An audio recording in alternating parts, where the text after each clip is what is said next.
Kamustahin natin ang balik eskwela sa Northern Luzon. May live report si Jasmine Gabriel ng GMA Dagupan. Jasmine.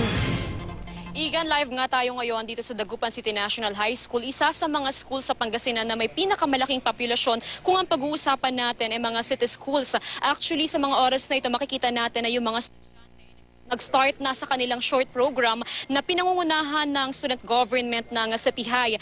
Isa ang City High, mga kapuso, sa may pinakamalaking populasyon na nasa 4,000 to 5,000 ho ang kanilang enrollees. Actually, posible bang madagdagan ho ang bilang ng mga enrollees hanggang Friday dahil yung po mga late enrollees na mula pa ho sa iba't ibang mga lugar ay i-accommodate pa ho yan ng management ho ng Dagupan City National High.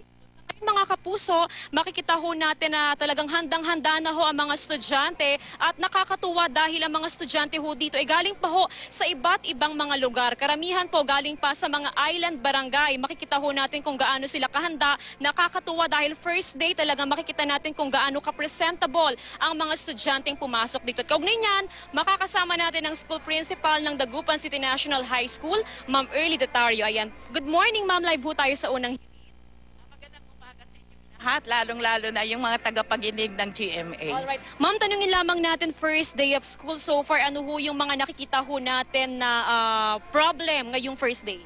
So far, ang late lang naman ng mga problema. Yung mga estudyante na kung saan noong Friday hindi tinignan yung kanilang section at ito ay makikita nila ngayon dahil umpisa ng klase ngayon. Sa 7:20, nasa loob na sila ng kanilang silid-aralan at mag-uumpisa na yung first day ng klase. Oo. Sabi nila, ma'am, ng mga estudyante kanina medyo hindi pa raw sila handa dahil bitin daw ho ang bakasyon. So paano hong i-address po yun ng management?